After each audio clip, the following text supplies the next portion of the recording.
We will be dealing with the threat for tornadoes tomorrow in the locations that you see on your screen. Davenport, Iowa, St. Louis, Jonesboro, Arkansas, Memphis. And if you were to step outside right now, you'd probably be wondering, okay, today's a beautiful day. Well, what are you talking about severe weather that is going to be really starting to unfold within the next 24 hours or so? In fact, it's already unfolding for our friends and neighbors a little further off to the west.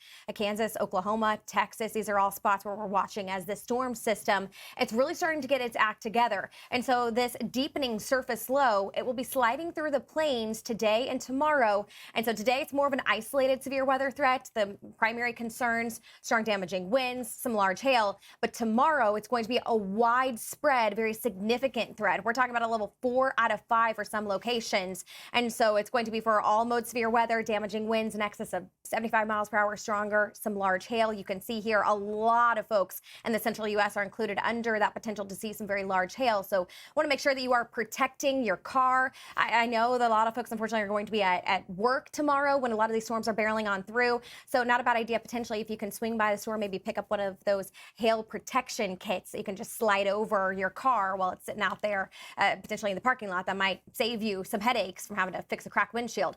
You can see that potential for 2-inch diameter size hail will be greatest near Waterloo, Cedar Rapids. So we've really got two risk areas, the upper Mississippi Valley, which is what we're highlighting right now, and then also the mid-south near Jonesboro, Memphis, and Little Rock. So we'll get to that here later on. But that potential for 75 mile per hour wind gusts is also going to be confined right where we've got that greatest potential for the largest hail. And so again, you need to stay weather alert. You need to keep your eye to the sky tomorrow for those rapidly changing conditions, because this storm system, it is going to be a very potent and robust one. We'll watch as those showers and thunderstorms will develop tomorrow, kind of mid-morning hours. And so they will be most likely non-severe at that point, just some heavy rains, frequent lightning, some gusty winds.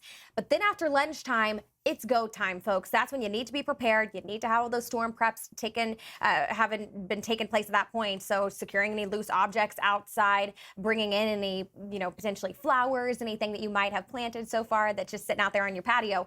Because again, we will be talking about some very strong damaging winds and also the potential for some strong long track tornadoes as well. So you need to stay weather prepared. I'm Amy Freeze. Welcome to Fox Weather's YouTube page. We have more great videos on the way, so make sure to subscribe to stay updated on all things weather.